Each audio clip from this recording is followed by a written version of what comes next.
Hujambo mpenzi mtazamaji, na karibu katika kipindi chetu cha neno la neema. Kwa majina yangu ni mchungaji Michael Wanderi kutoka kanisa la Christian Foundation Fellowship hapa mjini Kiambu.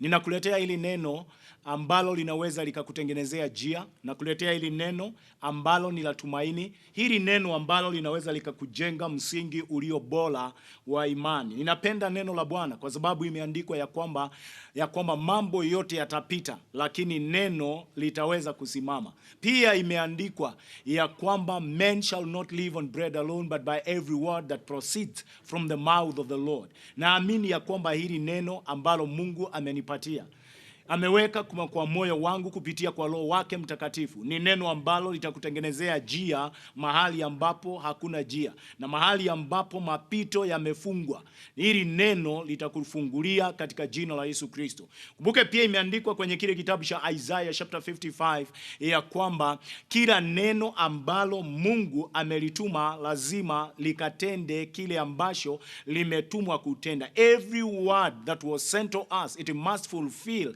its purpose. I pray in the name of Jesus Christ ya kwamba hili neno ambalo Mungu amenipatia, likiwa la uponyaji, likaponye wale wote ambao ni wagonjwa, likiwa la kutengeneza njia, likatengeneze njia wale wote ambao wamefungiwa njia, likiwa la kuleta tumaini, basi likaleta tumaini kubwa kwa watu ambao wanasikia ya kwamba wamefinyika na mioyo yao imerudi chini. It is my prayer ya kwamba kuanzia saa hii ambao Mungu amekupatia nafasi ya kutazama programu hii, ninaomba ya kwamba katika maisha yako kukawe na njia. Ninafurahi sana wakati ninapoona jinsi ambavyo Mungu ametupatia nafasi na wakati wa uhuisho.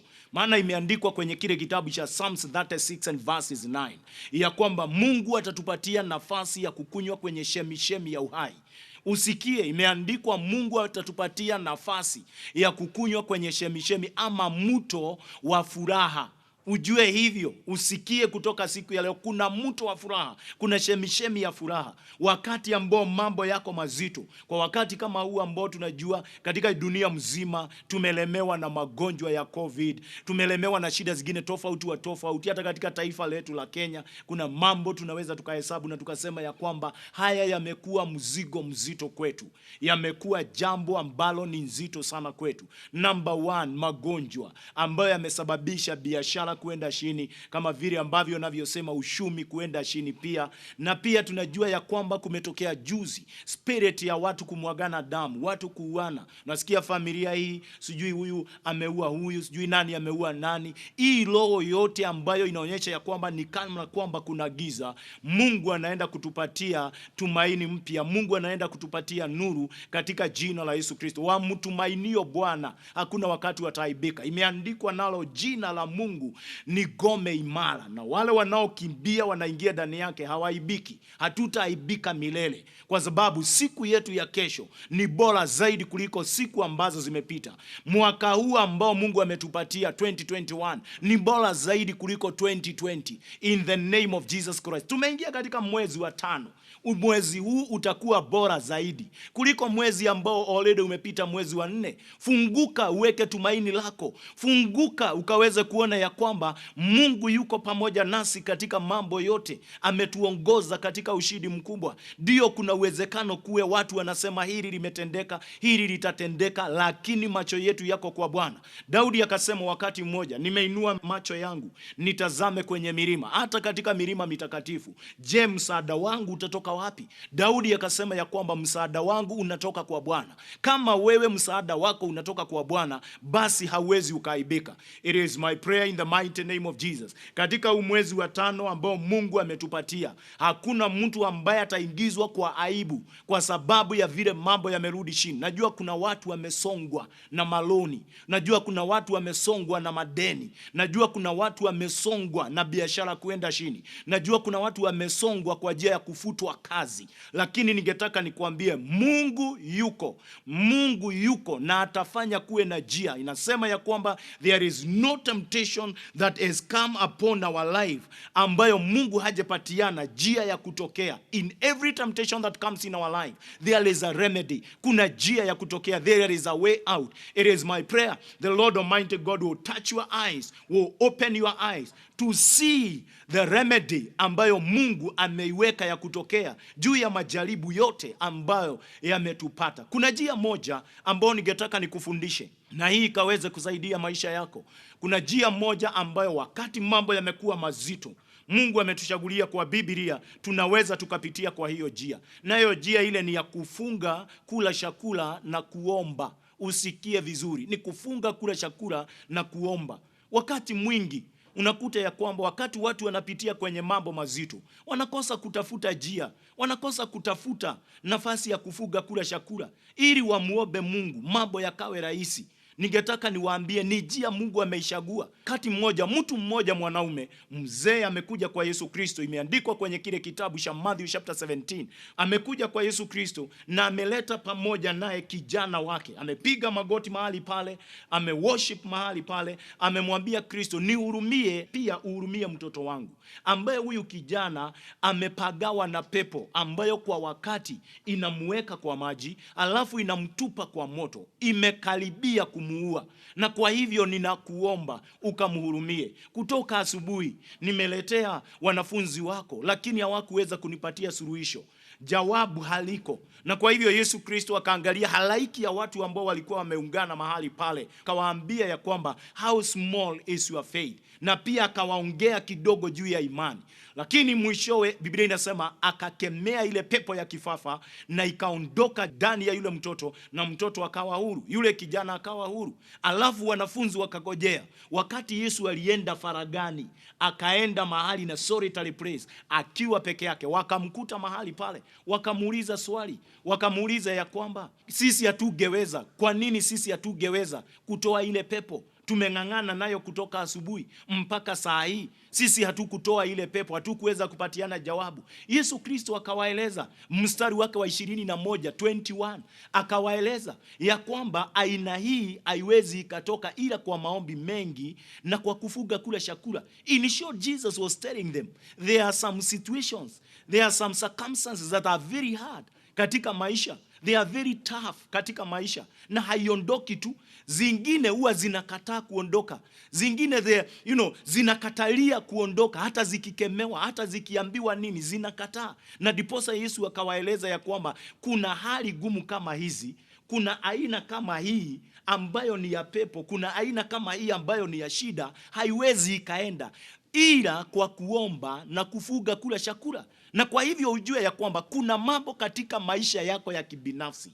Katika maisha yako ya kibinafsi kuna mambo ambayo you will never get solutions, you will never get answers until you take your time, a day, 2 or 3 days or 7 days or 40 days, and fast and pray, na umuulize Mungu hili jambo litakwenda namna gani, na Mungu atakupatia suluhisho. Haya ni mambo ambayo wakati mwingine tunasema ya kwamba huwa yanakataa kuondoka, hata yakijaribiwa yanakataa kuondoka. Watu wengi huwa wanaangalia kwa familia, wanasema ya kwamba it is like my family is suffering from a generational curse. Ni ya kwamba iko na mizizi, ni shida ambayo iko na mizizi. Kama ni ufukara unaonekana kana kwamba, ama umaskini unaonekana ni kana kwamba uko na mizizi. Lakini ningetaka nikuambie ya kwamba huwa inaweza ikaondoka. Yesu alipatiana jawabu. Aina hii haiendi, shida ya aina hii haitoki ila kwa kufunga na kuomba. Na kwa hivyo nimeletwa hapa na Bwana kwa ujumbe mmoja, ya kwamba hata katika mambo mazito ambayo tumeyapitia katika taifa letu la Kenya, it is time tuchukue nafasi yetu kuomba. Wewe kibinafsi, take your time to pray and fast. Hata kama utaweza kufunga kwa siku moja, sio lazima ufunge siku 7, sio lazima ufunge siku 40 kama hauwezi. Lakini kama unaweza, even if you are able to skip a meal and kneel down and pray, if you are able to fast for 1 day, if you are able to fast for 3 days, if you are able to fast for 7 days, well and good. Lakini kama wewe hauna uwezo na una uwezo wa kufunga siku tu chache, or to skip 2 meals in a day and pray, or even you are able to fast from 6 to 6 in the morning to 6 in the evening, I want to encourage you in the name of Jesus Christ, and I pray that the grace of God will be upon your life in Jesus' name. Na utaona mambo yakibadilika. Personally, kuna Kuna wakati mmoja ambao huwa anapatiana ushuhuda, nilipitia kwenye mambo ambayo ni mazito sana. Mengine niliona kana kwamba pia milango imefungika, na nikaona ya kwamba hili jambo haliwezi kabisa likaondoka. Hili jambo haliwezi, limekatalia katika maisha. Nikaona ya kwamba future yangu, it is like I was facing a dark future. Sikuwa ninajua ni njia gani nitachukua. And I took some time, I took several days. Nikaenda mpaka kule chini, those are several years ago. Nikaenda mpaka kule chini Machakos Katoloni. Nikafuga kula chakula. And I was seeking the face of God. God spoke to me. Mungu akanena nami katika hiyo njia ya kufunga kula chakula na kuomba. Mungu akanena nami, akaniongelesha kupitia kwenye kile kitabu cha Isaiah chapter 58 and verses 11, ambayo inasema ya kwamba I will guide you continually. I will guide you continually. Kumbuka nimekuambia milango ilikuwa imefungwa. It's like I was facing a dark future. Sikuwa ninajua njia nitapitia wapi. Lakini Mungu akanena nami. Isaiah 58 and verses 11. Katika kufunga kula chakula. And he spoke to me clearly. Ile scripture nikaisoma. That I will guide you continually. I will guide you continually. Nitakuongoza miaka yako yote. Nitakuongoza daima. Alafu sema ya kwamba I will satisfy your soul in a sun-scorched land. I will satisfy your soul. Mimi nitashimbisha nafsi yako katika jangwa, mahali ambapo pamekauka. Nitashibisha nafsi yako. Na kisha nikasoma mahali pale ya kwamba and I will strengthen your frame. I will strengthen your frame. Ni kusema ya kwamba I will take care of your health. Na mwisho wake ni ya kwamba nikasoma mahali pale, na maisha yako itakuwa kama mti ambao umepandwa kando ya chemichemi ya maji. Hivyo ni kusema namna gani? On a daily basis, the Lord will provide you every need. Nilikuwa nimeenda mahali pale nikiwa nimeshika moyo. Nimeona hakuna mtu anaweza akanisaidia. Sijui nimkibirie nani. Lakini Mungu akanena nami kupitia kwa yale maandiko. Hivyo Mungu alinena na mimi. Mungu anaweza akanena na wewe. If you take your time to pray. If you take your time to fast. Chukua nafasi ya siku moja, fuga kula chakula.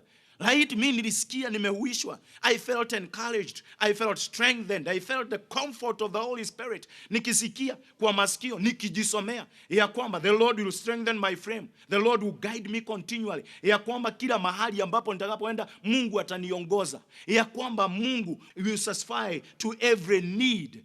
In a sun-scorched land. Mahali kumekauka, Mungu ataweza kushimbisha nafsi yangu.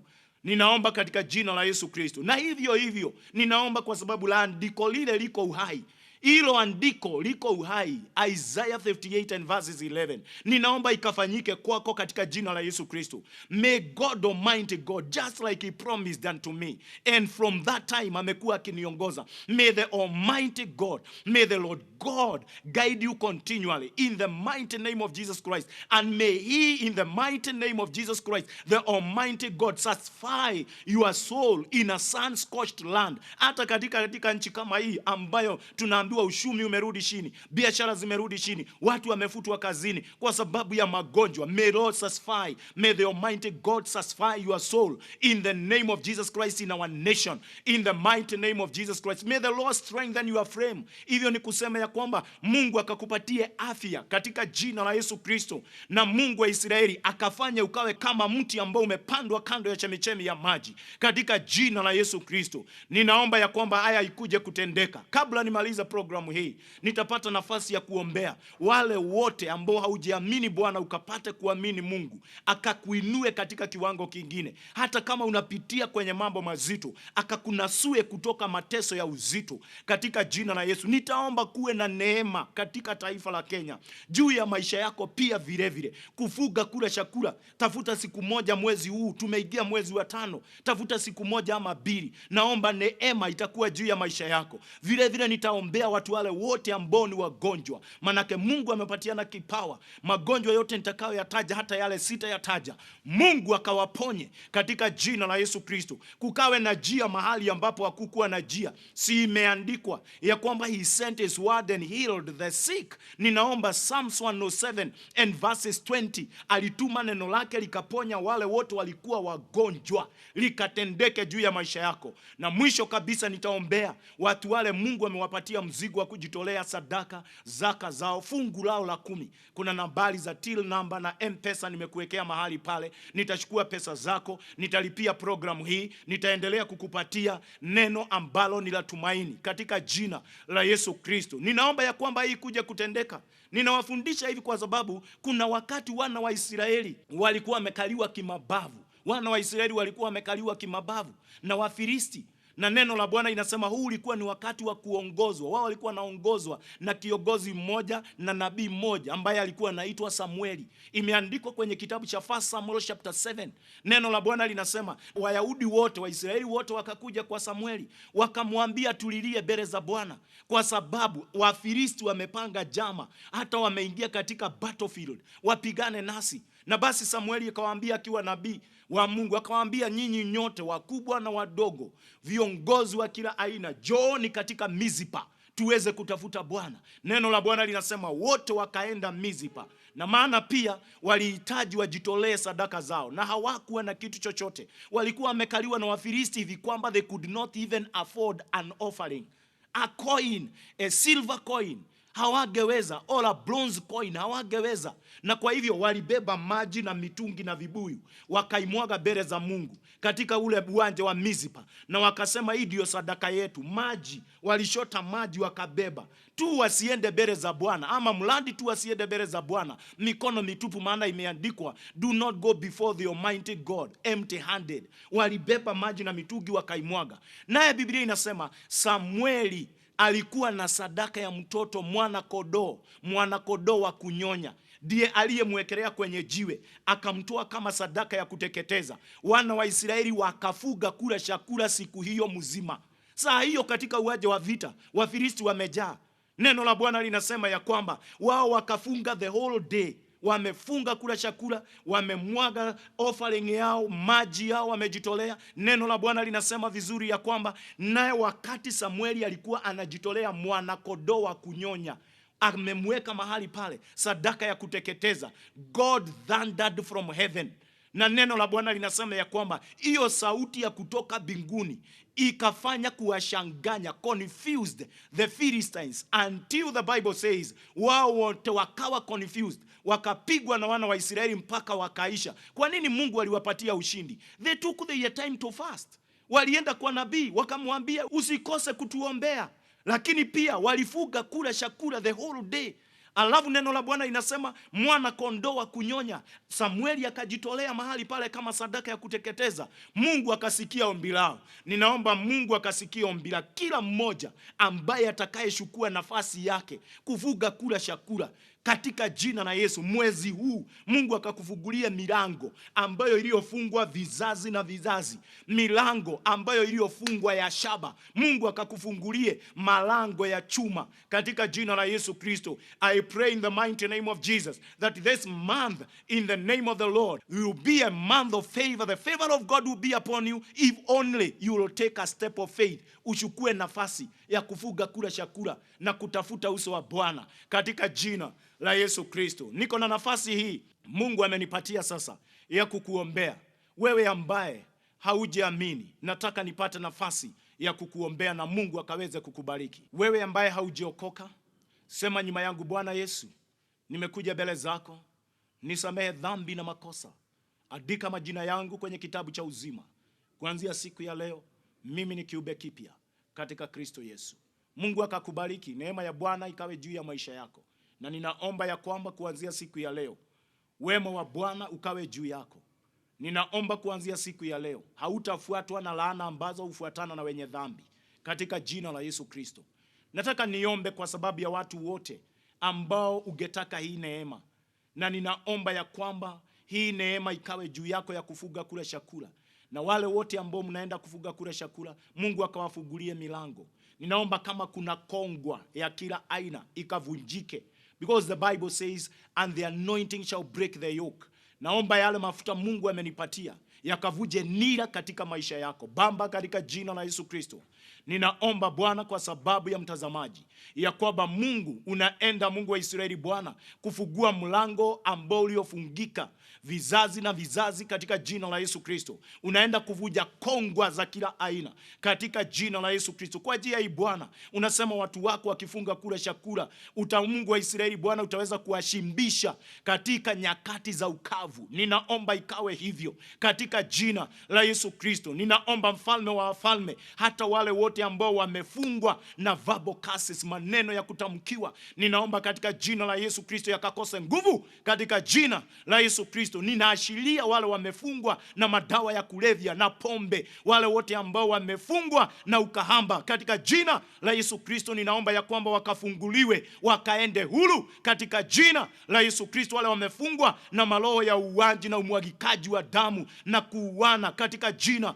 la Yesu Kristo wakafunguke. Na ninaomba Mungu wa Israeli Bwana, wale wote ambao wameishi maisha ya kuwa na guilty conscience, ninaomba kuanza saa hii dhamiri zao zikawe safi katika maisha, katika jina la Yesu Kristo. Ninaomba neema na kibali cha Bwana kikawe juu ya kila mmoja. Ninaombea taifa letu la Kenya, ukatuponyee hewa katika jina la Yesu. Unapoipumua, tunaomba ya kwamba magonjwa yakaondoke katika jina la Yesu Kristo. Utukuzwe Bwana na uheshimiwe daima. Utukuzwe Mfalme, hakuna aliye kama wewe, na ni katika jina la Yesu tumeomba na kuamini.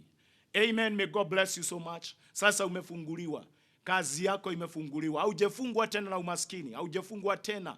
Ondoka ukafanikiwe. Tukamtumikie Bwana. Tukimtumikia Bwana, atahuisha maisha yetu.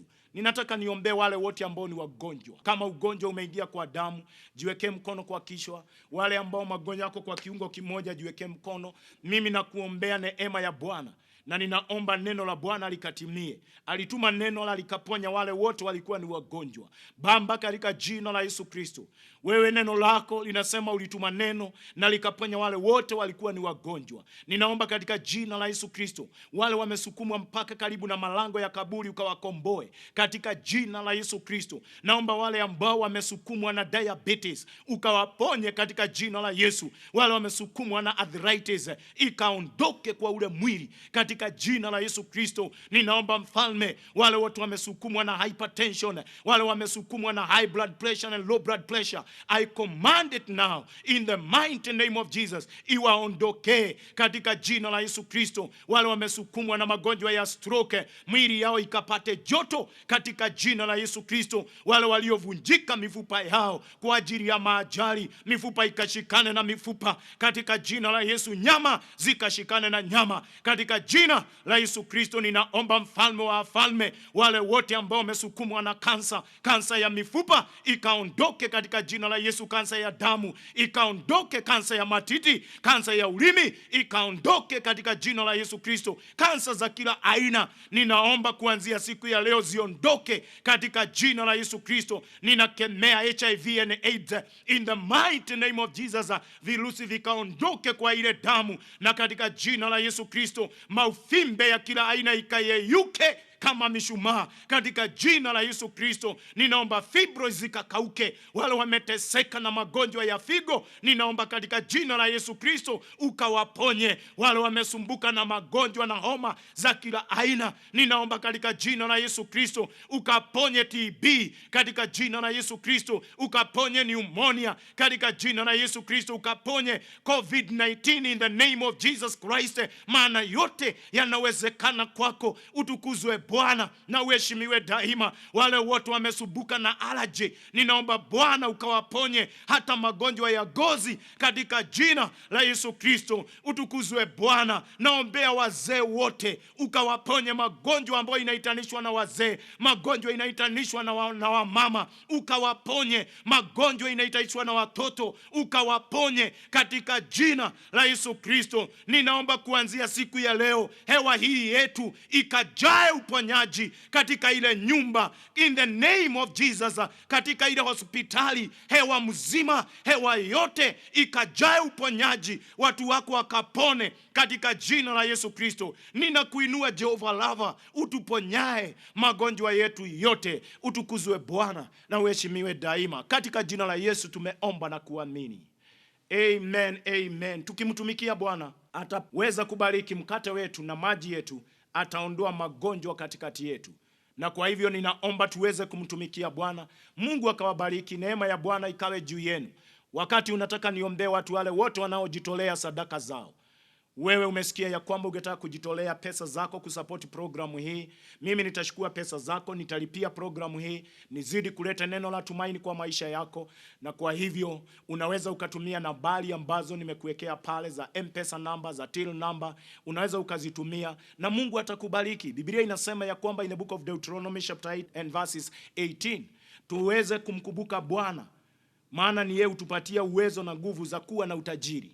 Na kwa hivyo chochote Mungu amekupatia, bora usiseme sadaka yako ni kidogo ama ni nyingi. Lipa fungu lako la 10, jitolee zaka zako, sadaka za biashara, sadaka za watoto wako, sadaka za Thanksgiving. Chochote ambacho Mungu amekupatia, Mungu akubariki. Mimi nakuombea neema na kibali cha Bwana. Baba, katika jina la Yesu Kristo, ninaombea watu wako wote wanaojitolea sadaka. Naombea yule mama, naombea yule mzee, naombea vijana wote, watoto wanaojitolea sadaka zao. Naomba ukawafanikishe katika jina la Yesu Kristo. Na ninaomba utajiri wao ukadumu. Na hata wale ambao Bwana walikuwa na utajiri ukapigwa ukaondoka, naomba kukawe na a second chance, kukawe na restoration katika jina la Yesu Kristo. Ninaombea neema, naomba sadaka zao zikubalike, fungu lao la 10 likubalike, maisha yao yakakubalike, na ni katika jina la Yesu tumeomba na kuamini.